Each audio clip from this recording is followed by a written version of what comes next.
Dear Lady Love TV, Billionaires Lost of Memory, tunghayan na po natin ang ikapitong bahagi.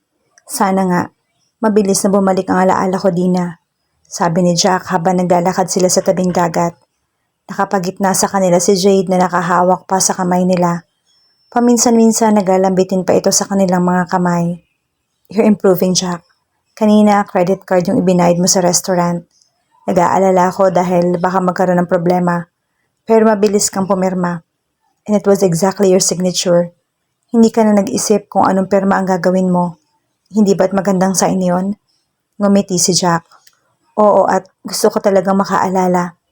Meron akong gustong gawin. Hindi ko alam kung hadlang ang pagkakaroon ko ng amnesia o advantage. Basta may gusto akong gawin. Ano yun? Tinitigan siya ni Dina. Madali lang sabihin na lalo siyang magiging attracted dito habang tumatagal. Madali bang sabihin na gusto niya itong ligawan? Hindi niya alam kung ano ang magiging reaksyon ni Dina. Hindi rin niya alam kung anong klaseng pagkakaibigan ba ang meron sila bago siya nagkaroon ng amnesia. Pero kung sarili lang ang iintindihin niya, gusto talaga niya sabihin kay Dina na higit pa sa isang kaibigan ang nararamdaman niya para dito. Pero mahirap magpadalos-dalos. Baka hindi siya maintindihan ni Dina. Hindi ko pa masasabi sa iyo eh. Basta gusto ko makaalala uli ako. Mas madaling magdesisyon ng mga bagay kapag walang problema sa memorya. Hindi ba? Banayad na sabi niya. Kung sa bagay, tama ka dyan. Pangalawang araw, pinagbigyan na nila ang pangungulit ni Jade na mag-voting sila. Pagkatapos pa lang ng almusal, kumontrata na agad si Jack ng bangka para ilibot sila sa isla. Nang sumakay sila sa bangka, bitbit na nila ang mga gamit na pang snorkel. Masayang masaya si Dina. Hindi niya akalaing nag-e-enjoy siya ng husto sa bakasyong iyon.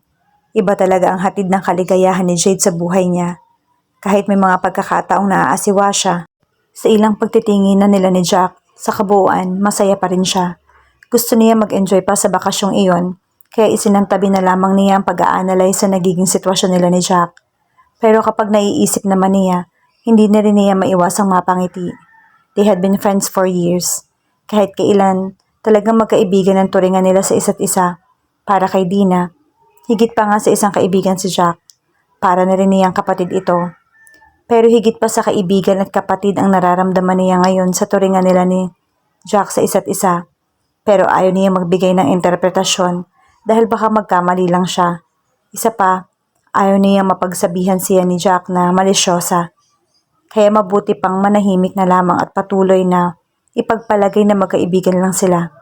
Kahit na nga ba isang sulok ng kanyang puso, parang gusto niyang kiligin kapag sumasagi ang ideyang attracted sila sa isa't isa. Nang gabing iyon, maaga nakatulog si Jade. Sigurado dala ng pagod dahil sa walang tigil na paglalaro sa dagat. Nagiya si Jack na pasyalan nila ang bar na malapit. Malapit lang yun sa cottage nila pero mahirap namang iwan si Jade na nag-iisa. Kung bibili ako ng maiinom natin, okay lang sa'yo? Sabi ni Jack. Gusto kong mag-beer. Sige, okay lang. Tig-isa lang tayo ha. Parang pampalipas lang ng oras. Umalis sandali si Jack. Noon naman naalala ni Dina na tawagan si Mama. Mabilis siyang kinuwento na treat ni Jack ang pagbabakasyon nila na iyon sa Boracay.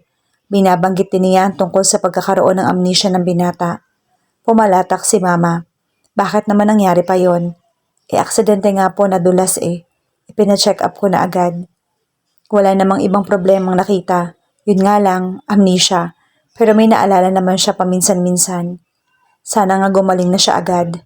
Sayang, naimbitahan sa fiesta ang mami mo. Judge siya sa beauty contest ng barangay. Nakausap mo rin sana. Kamusta nga pala si Jade? Sandali nag-isip si Dina kung sasabihin ba ang tungkol sa paglitaw ng tunay na ama ni Jade. Okay lang mama. Nag-decide siyang sasabihin na lamang niya ang problemang yon pagbalik ng mga ito sa Maynila. Enjoy na enjoy siya rito sa Boracay. Mabuti nga at naka-adjust na siya. Namimiss pa rin niya si Mila, paminsan-minsan pero mami na talaga ang turing niya sa akin. Baka gusto niyong sumunod dito sa Boracay, 5 days pa kami rito. Huwag na, mag-enjoy na lang kayo dyan. Alam mo naman na bumabawi kami sa matatanda. Yung salon, huwag mong pababayaan. Bili nito. Yes ma, don't worry, tatawag nga rin ako kay Etcheng eh. Inuna lang kitang tawagan. Maya-maya nga, nagpaalam na siya. Dina, mabuti at tumawag ka. Kanina pa ako tumatawag sa'yo. Unattended yung cellphone mo. Sabi agad ni Etcheng pagkasagot ng tawag. Maghapon kami sa labas. Namatay tong phone ko. Sana nag-text ka na lang. Anyway, eto na. Tumawag na ako. Ano bang problema? Na-hold up ba kayo dyan? Pabiro niyang tanong. Tumigil ka, masamang biro yan. Malaki ang problema, Dina. Kahapon, galing dito si Gino. Hinahanap ka at si Jade. Nagdahilan ako na masya lang kayo. Ayaw niyang maniwala pero pinanindigan ko ang sinabi ko. Kanina bumalik na naman. Makati ang dila nitong si Cecilia. Sukat sumabad at sabihing nasa Boracay kayo. Ayun, nagwala si Gino. Itinatago mo raw yung anak niya. Susundan daw kayo dyan at magkakalintikan na kayong talaga. Galit na galit nga ako kay Cecilia. Sabi ko nga, suspendihin ko siya ng 3 araw. Maanong pagmamanicure na lang yung sa customer ang atupagin at hindi yung pakikisabad pa sa usapan ng may usapan. Bale wala kay Dina kung ano gustong iparusa ni Etcheng sa staff ng salon. Ang tumanim sa utak niya ay si Gino at ang pagsunod nito sa kanila. Masisira ang bakasyon nila kapag nagkataon. Bigla siyang nawala sa mood. Marami pang sinabi si Etcheng kagaya ng pagkakwento sa takbo ng salon pero hindi niya iyon na-absorb. Inatake siya ng pamamroblema kay Gino. Sige Etcheng, ikaw na muna ang bahala dyan. Sabi na lang niya at nagpaalam na. 3 beer in can ang binili ni Jack. Nasa harap siya na refrigerator ng isang tindahan at namimili ng kung anong klaseng beer ang kanyang bibilhin nang mapatutok ang tingin niya sa isang brand ng beer. Bigla na lang pumasok sa kanyang isip na iyon ang paborito niyang inumin kaya iyon ang kinuha niya. Napangiti siya. Naniniwala siya sa isa sa pagkakataong iyon na may bumabalik sa kanyang alaala. Sana nga maging tuloy-tuloy na iyon para ganap nang bumalik ang kanyang memorya. Pabalik sa cottage, nadaanan niya ang maliit na pwesto ng tindahan ng bulaklak. Napahinto siya roon. Hindi niya nag-isip pa ng matagal at bumili ng isang bouquet of roses. Hindi niya alam o hindi niya natatandaan kung ano ang paboritong bulaklak ni Dina. Pero siguro naman maa-appreciate nito ang mga rose. Ipina-arrange pa niya iyon ng maganda bago kinuha. Habang pabalik na sa cottage, nakapag-decide na si Jack na hindi na siguro niya hihintayin bumalik ng buo ang kanyang alaala. Wala naman sigurong masamang magbigay ng bulaklak. Pwede na niyang umpisahan ng panliligaw kahit sa hindi direktang paraan. Kapag bumalik ang kanyang alaala, saka na lamang niya aaminin kay Dina ang tunay niyang nararamdaman. He was in love with her. Hindi niya alam kung noon pa man niya iyon nararamdaman para dito. Hindi niya alam kung baka itinatanggi lang ni Dina ang tunay nilang relasyon at ipinipilit na magkaibigan lang sila. Hindi niya alam ang maraming bagay dahil sa amnesia niya. Basta ang alam niya ngayon na kasi siguro siya sa nararamdamang mahal niya si Dina. Parang teenager na first time aakyat ng ligaw si Jack. Habang pupunta siya sa cottage nila, itinago pa niya sa likuran ang dalang bulaklak. Nasa maliit na terrace ng cottage si Dina. Nakatalikod ito at hinihintay siguro siya. Pero paakyat doon, napakunot noo siya. Parang hindi siya nakikita ni Dina. Mukhang may malalim na iniisip. Hey, may problema ba? Andyan ka na pala. Nagulat pang sabi ni Dina. Kanina ka pa? Umiling si Jack. Napansin ko lang na parang malalim yung iniisip mo. May problema ka no? Wala. Tanggi nito para hindi ito mag-alala. Pero sa tono pa lang, alam niyang nagkakailalang ito. Ibinaba niya sa pasamano ng terrace ang biniling beer. Saka inilitaw ang itinatago sa kanyang likuran. Flowers for you, Dina. Sabi niya at iniabot iyon. Nagulat uli si Dina. Flowers? Bakit? Anong bakit? Biglang kinabahan si Jack. Nadaanan ko yung matanda. Mukhang hindi uuwi hanggat hindi na uubos ang tinda niya. Ina lang ang tinda niya kaya binili ko na. Kawawa naman. Mukhang antok na antok na. Bumaba ang tingin ni Dina sa bulaklak. Swerte naman nun. At maunawaan ka. Paano ba yan? Magpapasalamat ba ako? Yung matanda yata ang dapat magpasalamat sa'yo eh. Kung hindi dahil sa'yo, hindi pa siya makakaubos ng paninda. Nakangiting biro nito. Thank you na rin. Welcome. Ano, buksan ko na to? Tukoy niya sa beer. Sige, habang malamig pa iinumin na natin. Binuksan muna niya ang lata bago iniabot. Kay Dina, beer for you. Pakengkoy niyang sabi. Napabungis-ngis ito. Para kang si Rajak. Tumawa na naman siya. Yan ang naging maliwanag na rin yung mukha mo. Ang dilim kanina eh. Ano ba kasing problema? Tell me. Naupo siya sa pasamano saka lumaglok ng beer. Maguguluhan ka lang, Jack. Baka nga sumakit pa yung ulo mo. May problema ka na. Sa alaala mo, hindi ko nadadagdagan pa. Dina, tell me, okay? Baka hindi man hadlang yung amnesia ko para matulungan kita. Tinignan siya nito na para nag-iisip pa. Kung hindi ka sana nagka-amnesia, mas madali para sa akin na ipaliwanag sa'yo. Anyway, likas ka namang makulit kaya sasabihin ko na. It's about Jade. Nalaman na ni Gino na nandito si Jade at naghihinalang itinatago ko. Pupunta rin daw dito. Siguradong gulo yun. Ang naiisip ko yung suggestion ni Frank, yung abogadong ikaw rin nagdala sa akin. Anong suggestion yon? Na mag-asawa raw ako at amponin si Jade. Mas may laban daw ako na makuha si Jade kung married ako dahil mabibigyan ko si Jade ng 2 magulang. Bukod pa sa akin siya iniwan ni Mila. Pero syempre worried pa rin ako. Si Gino pa rin ang tunay na ama ni Jade. Do you think kung mag-aasawa ka, masusolusyonan ng problema? Pwedeng maging punto ko yun para mapabilis yung adoption ko kay Jade. That is kung hindi ako mauunahan ni Gino na magsampa ng petisyon na makuha sa akin si Jade. Ang lamang ko lang ngayon, walang pinanghahawakan si Gino na siya ang ama ni Jade. Kahit sa birth certificate ni Jade, wala siyang acknowledgement doon. Pero pag dinaan na sa DNA, patay na ako. Syempre lalabas ang totoo na mag-ama nga sila. Don't panic, sabi ni Jack na sobrang naapektuhan sa panggigilid ng luha ni Dina. Halatang mahal na mahal nito si Jade at ayaw mawala ang bata. Bakit hindi ka mag-asawa kung magiging advantage yun sa'yo? Saan naman ako kukuha ng mapapangasawa? Nakataas ang kilay na sagot nito. Ako, mabilis na sagot niya. Nalaki ang mata ni Dina. Hindi niya alam kung dinadaya lang siya ng pandinig pero tumayo si Jack at lumapit sa kanya. Bago pa bumuka ang mga labi niya para kumpirmahin ang sinabi ni Jack, nagsalita na uli ito. Hindi ako nagbibiro, Dina. Pakakasalan kita. Napalunok siya. Hindi kaya may iba pang sakit bukod sa amnesia? Baka hindi mo naiisip ang kahulugan ng sinasabi mo. I'm serious, Dina. Handa akong pakasalan ka. Pwede tayong maging isang pamilya. Ang totoo, isang pamilya na ang itsura natin ngayon. Lahat na nakakakita sa atin, pamilya ang tingin sa atin. Daddy kung tawagin ako ni Jade. Oo nga, then let's get married. Gawin nating totoo ang akala ng iba. Magiging totoong pamilya tayo kapag nagpakasal tayo. Jack, we're just friends. Nangaluluhang sabi niya. Pwede ba yung basta na lang tayo magpakasal? Why not? Dalaga ka at binata ako.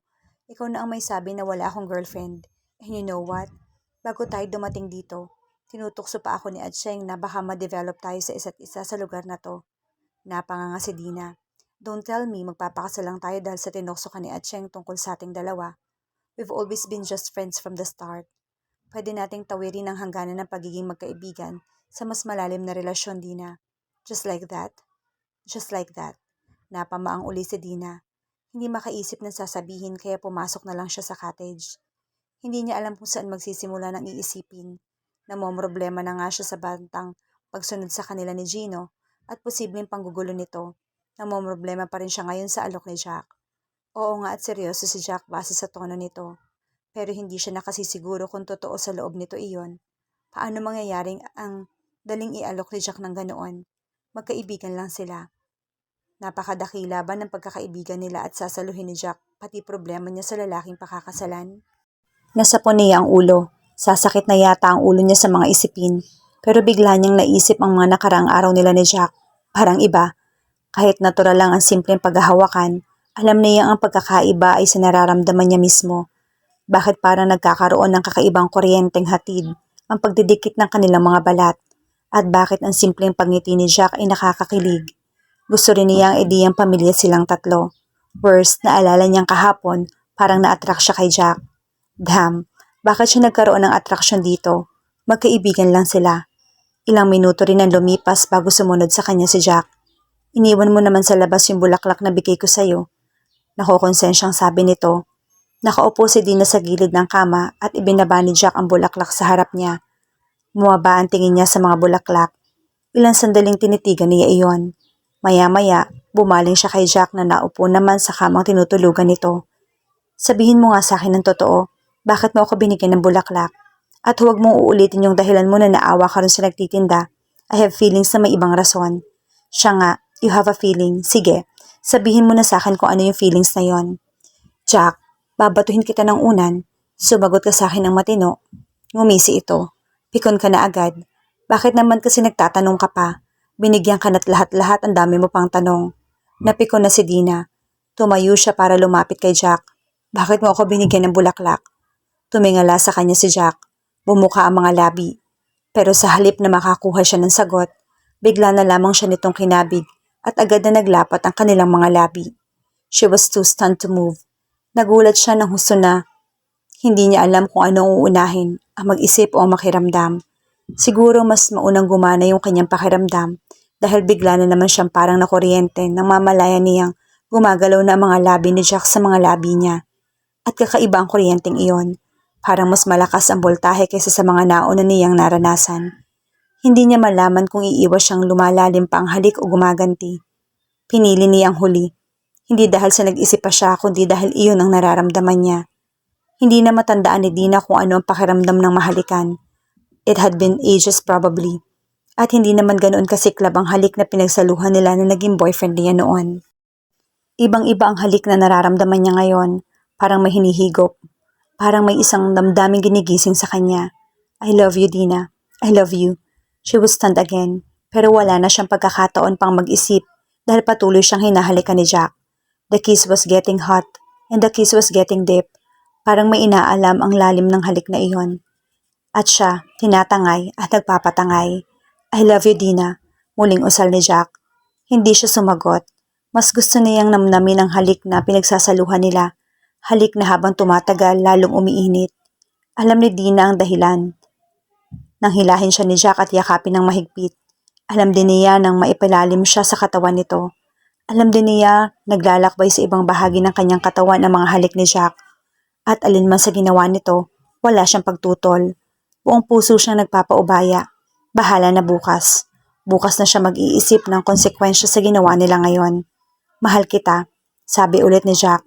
Napapikit na lang na mariin si Dina. Patuloy si Jack sa pagsasabi niyon. Sana nga totoo. Sana nga hindi iyon dala ng namamagitan sa kanila ng mga sandaling iyon. Mommy? Napaigtad si Dina. Biglang nabaling ang pansin niya kay Jade. Nakapikit ito pero bumabangon.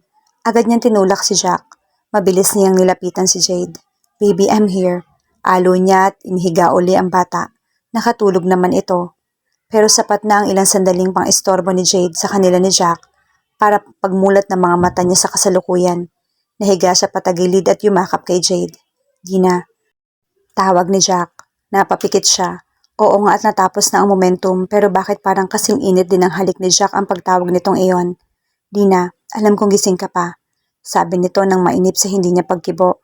Jack, if you wanna talk, please not now. Nahagat niya ang ibabang labi nang maramdaman ang pagkaluskos. Hindi niya alam kung ano ang susunod na mangyayari kapag lumapit ulit si Jack sa kanya. Pero hindi naman niya alam kung madidisappoint na hindi lumapit si Jack. Sa halip ay dumiretso ito sa pinto at lumabas. Pero sa pagkakataon din niya iyon para mag-isip. Pero ano bang iisipin niya? Ang halik na namagitan sa kanila o ang alok na kasal ni Jack? O ang damdamin ngayong ginawa nila ang isang bagay na hindi ginagawa ng mga taong magkaibigan lang? Kailangan na niyang aminin ngayon sa sarili na attracted nga siya kay Jack. Dahil kung magkukunwari pa siya, wala siyang ibang maidadahilan kung bakit hinayaan niya mangyari ang halik na iyon. O siguro mas malalim pa kaysa atraksyon, kagaya ng pagiging love niya kay Jack. Kung pwede bang ma-in-love siya kaagad ng dahil lang sa paulit-ulit na pagsasabi nito na mahal siya nito. Isa pa may amnesia ito. Paano kung sa pagbabalik ng memorya ni Jack, makalimutan naman nito ang lahat ng nangyayari ngayon?